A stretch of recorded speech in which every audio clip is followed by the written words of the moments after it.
Okay, now we're moving on to objective number 2. Okay, objective number 2 wants us to be able to construct bar graphs.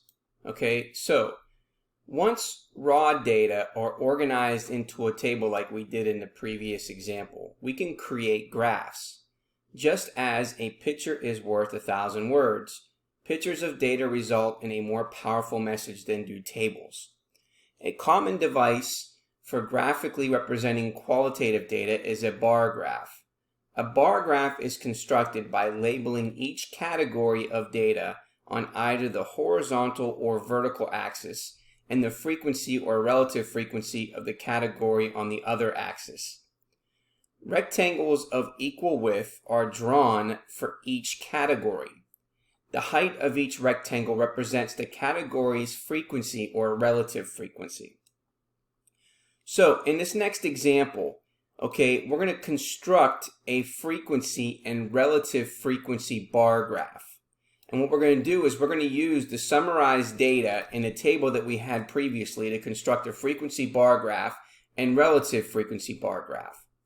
Now, we're going to use a horizontal axis to indicate the categories of the data, which is the body parts, and a vertical axis to represent the frequency or relative frequency.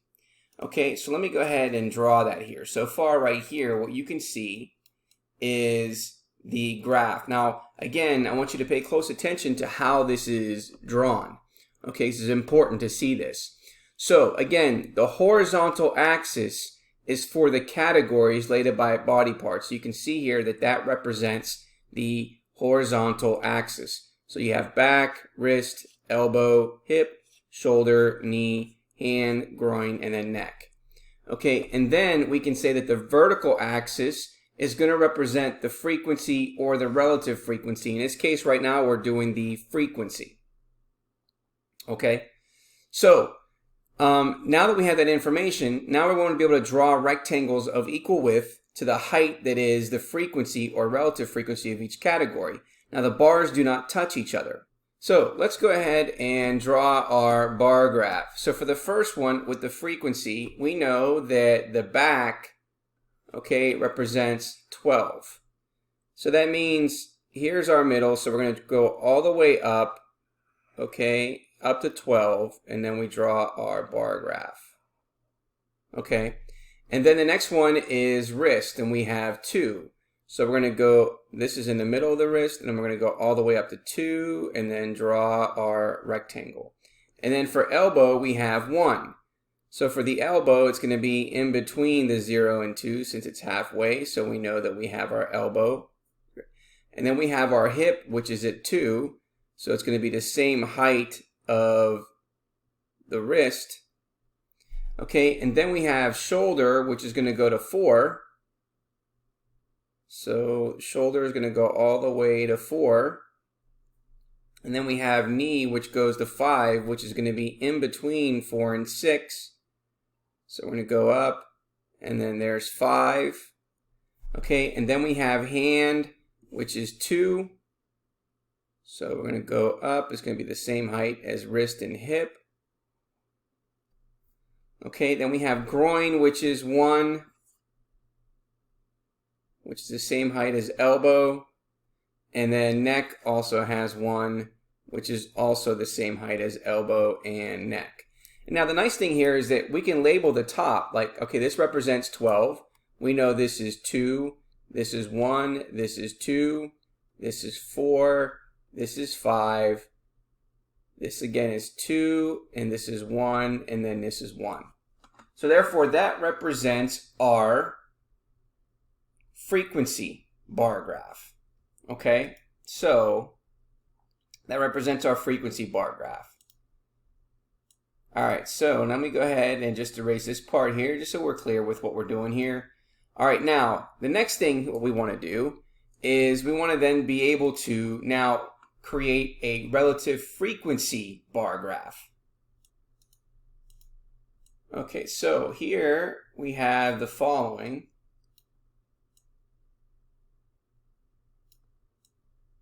So we have our graph ready. Okay, now again, as we stated before, okay, we want to make sure that everything is highlighted correctly. So again, the horizontal axis represents the body part.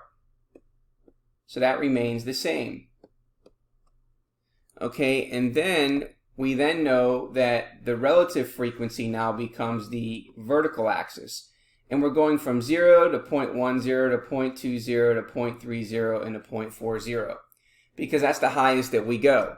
And then remember that when we rounded these numbers, okay, to 2 decimal places, so we know this is 0.40, this is 0.07, 0.03, 0.07, 0.13, 0.17, 0.07, 0.03, and then 0.03.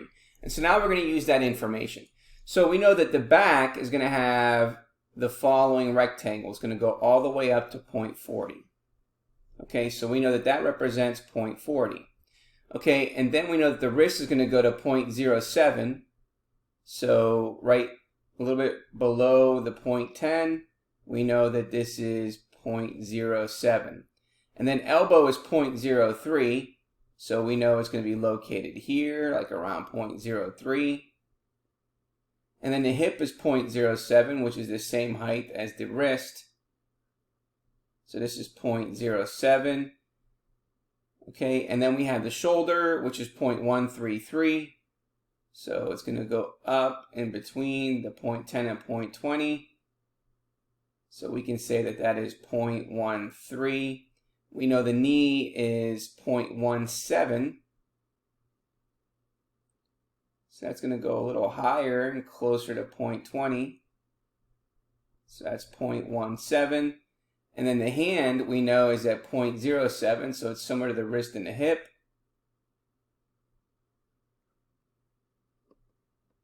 And the groin and the neck is the same thing as the elbow at 0.03. So we have here, and then we have here, which is 0.03. Okay, so what that does is now that's our bar graph for the relative frequency. Okay, now let's go ahead and how would we do this using Statcrunch so that we can match what we did with by hand. Okay, so with Statcrunch, there's two different ways. You have raw data and you have summarized data. Okay, now Statcrunch taking bar graphs from raw data. What that means here is that this is the raw data. You've put in all the particular words for this.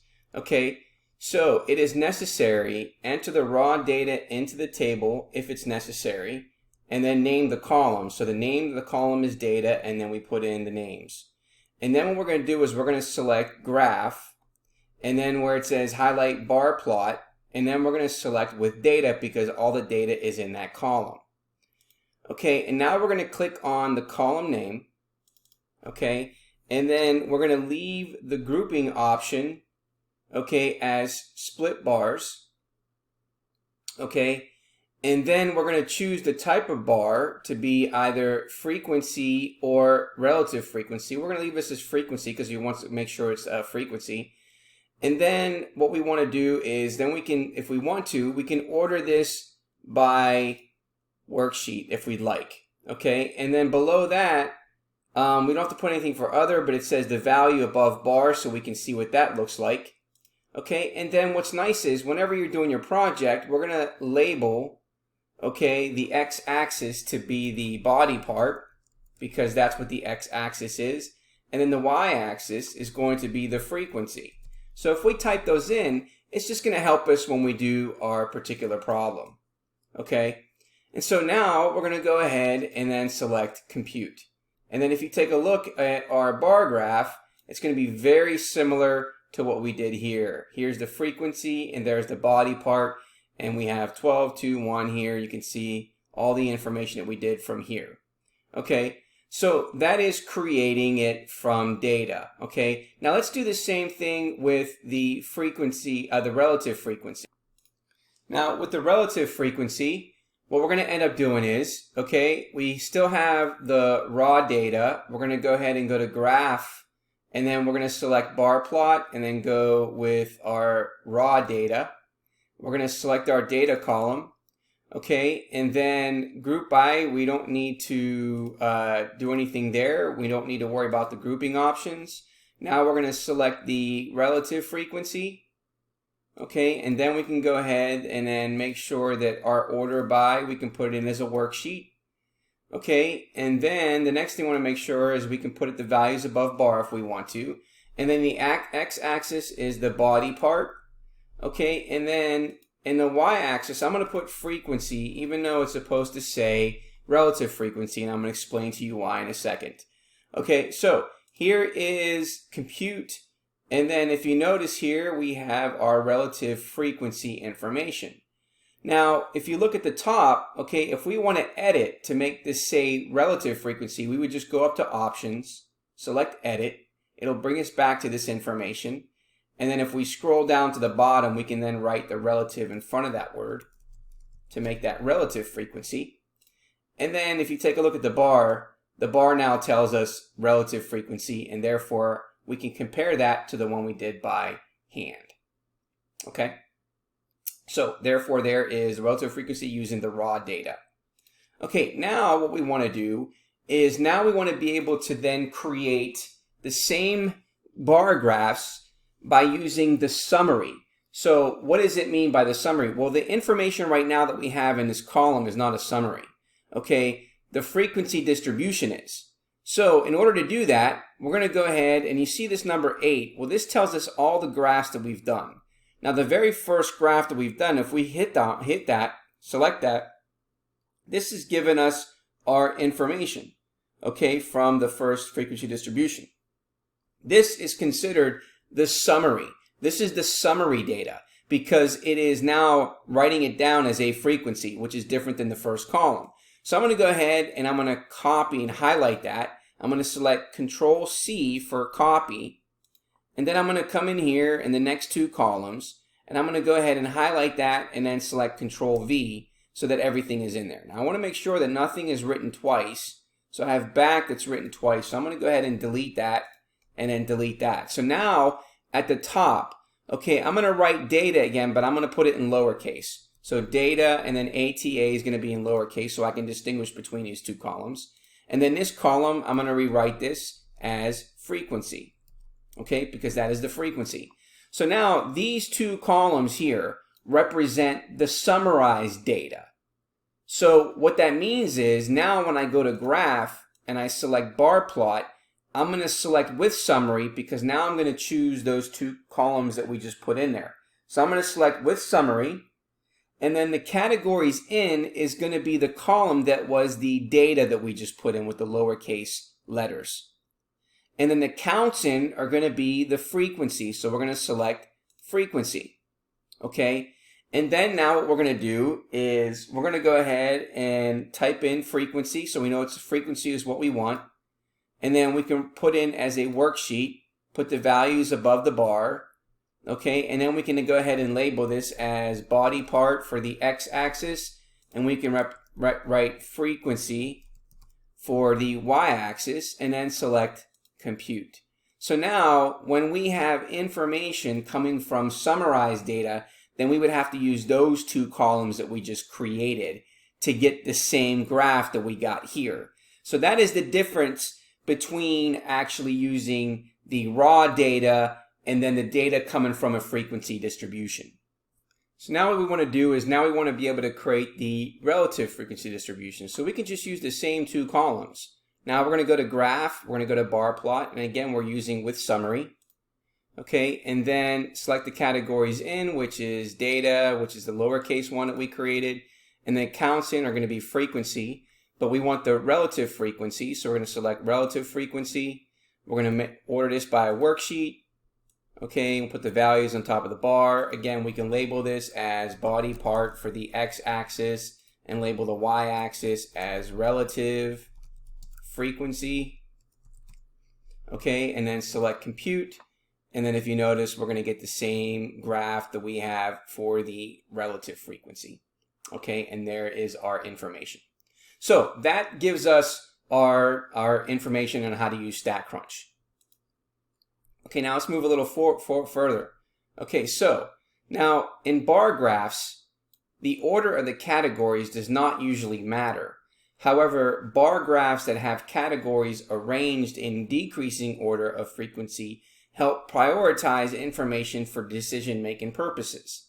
Now, a Pareto chart is a graph whose bars are drawn in decreasing order of frequency or relative frequency, and it is best to use relative frequencies when comparing data sets between different sample or population sizes. Make comparisons using frequencies difficult or misleading. So let's take a look at an example here. Okay, so here is a great example of a relative frequency Pareto chart for the data above, because you can see here it's in decreasing order. So it's going in decreasing order. Okay, as we continue along, now we're going to talk about side-by-side bar graphs. Now, suppose we want to know whether more people finished college in 2016 than in 1990.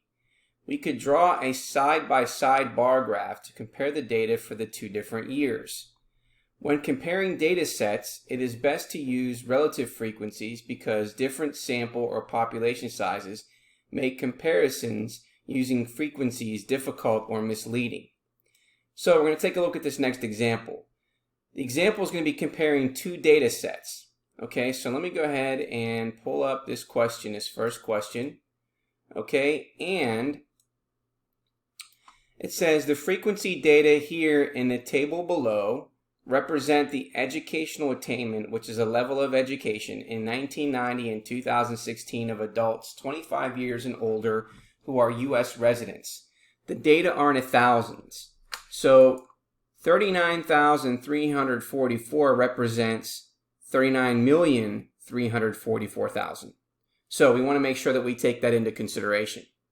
Okay, so first thing is first, okay, we're looking at the 1990 column. Okay, so in order for us to find the relative frequency, just as a review we've done before, we're going to take that 39,344, and then we're going to divide it by the total, which is 158,870. Okay, and then that's going to give us 4 decimal places, which is going to be 0.2476. So that represents the not a high school graduate, which is 0.2476. Okay, let's go ahead and fill in the rest of them. So if we did the same thing, 47,643, and divide it by the total, then in this particular answer, we're going to get 0.2999. The next one is 0.1874, 0.0616, 0.1311, and 0.0722. Okay? And so if we rounded this to 2 decimal places, then we would get 0.25. This is 0.30, 0.19, 0.06, 0.13, and then 0.17. Okay, now what we're going to do is we're going to look at the second column, which is 2016, and the relative frequency. Okay, so therefore there is that one. So just to remind from the first example, if we take 23,453, and then we're going to divide it by the total, which is 215,000, and then 15, then to 4 decimal places, we're going to get approximately 0.1091.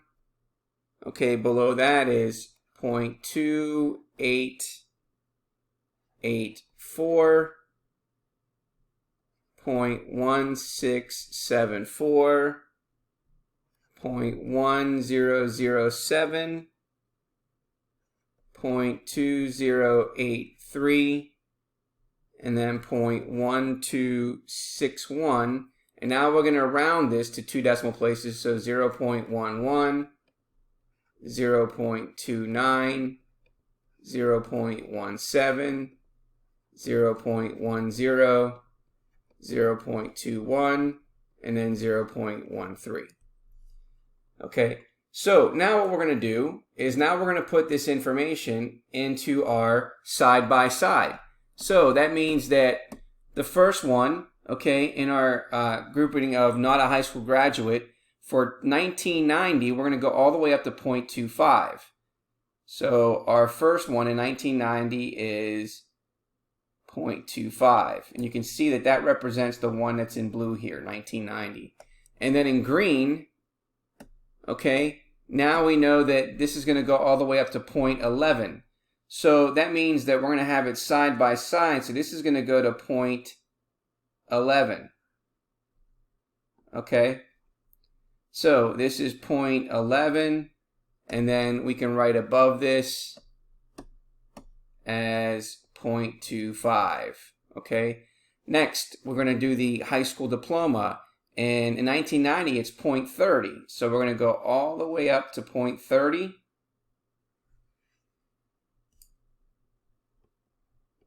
Okay. And then we know that in 2016, it goes to 0.29. So we're going to go right below that. So it's right below that at 0.29. The next category is some college no degree. For 1990, it's 0.19. So it's right below 0.20. So we're going to go all the way up to close to 0.20. So we know that that's 0.19. And then the 2016 goes to 0.17. So we're going to go a little bit below that to 0.17. Okay, and then the next one, we have associate's degree, which is 0.06 for 1990. So we're going to go all the way up like a little bit above 0.05 to get to 0.06. And then for 2016, it goes all the way up to 0.10. So we're going to go all the way up to 0.10.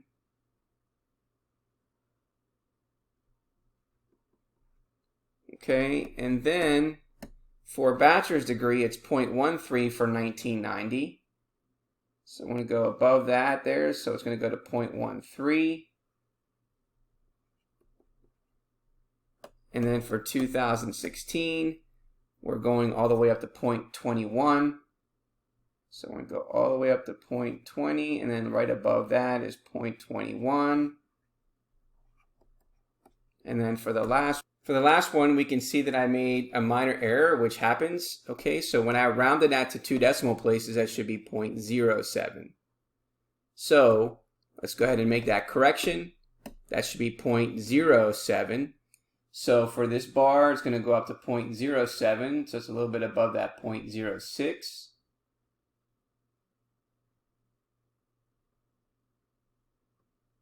And then for the 2016, it's 0.13. So I'm going to go all the way up to 0.13. Okay. So therefore, this is going to give us our side-by-side graph of the educational attainment in 1990 versus 2016. Here's our relative frequency, and there is the level of education.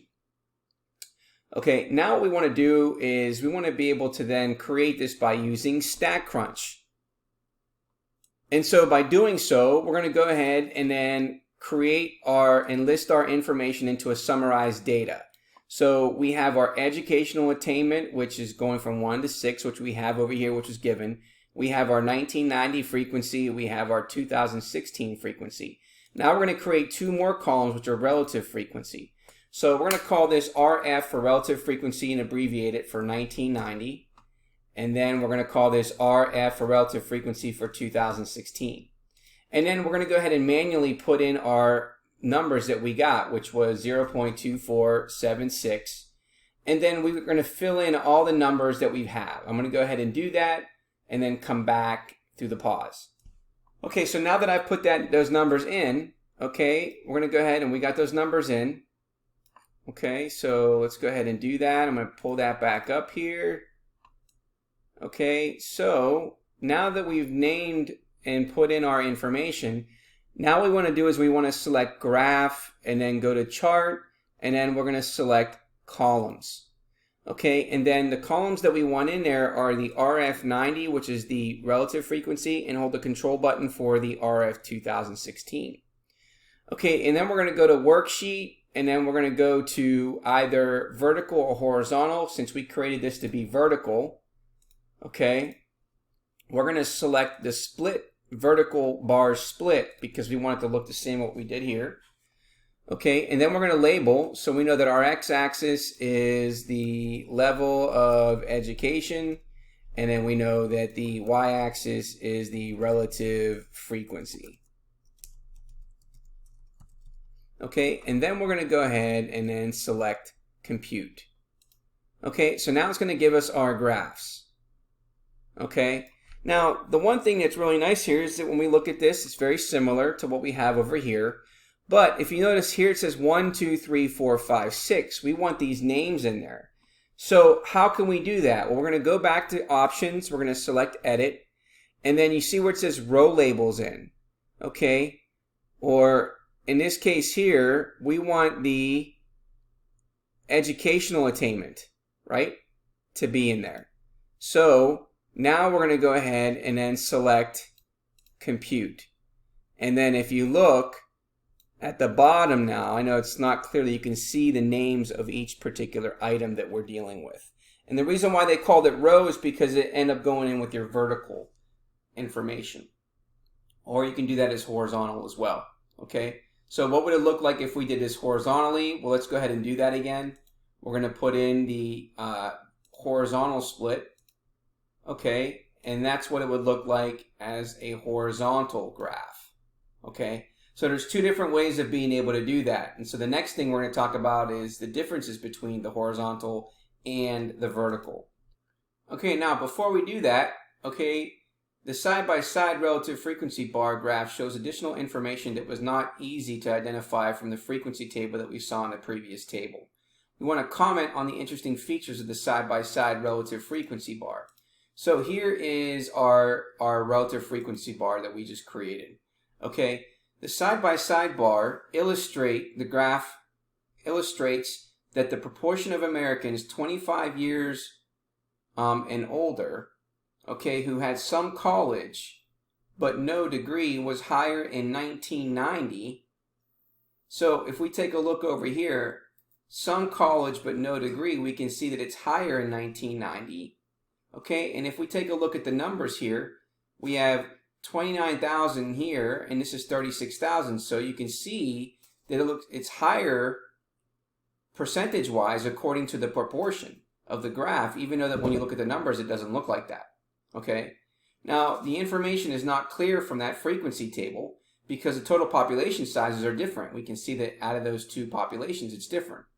Now, the increase in the number of Americans who did not complete a degree is due partly to the increases in the size of the population. In addition, the number of individuals with a bachelor's degree more than doubled, okay, from 20,000 to 44,000. However, from the side-by-side bar graph, we see that the proportion of Americans 25 years or older who had a bachelor's degree here did not double, so it doesn't show that it did not double. So it is clear that adult Americans have more education in 2016 than in 1990, with a much higher percentage of the population having at least a bachelor's degree, 20.33% in 1990 versus 33.44% in 2016.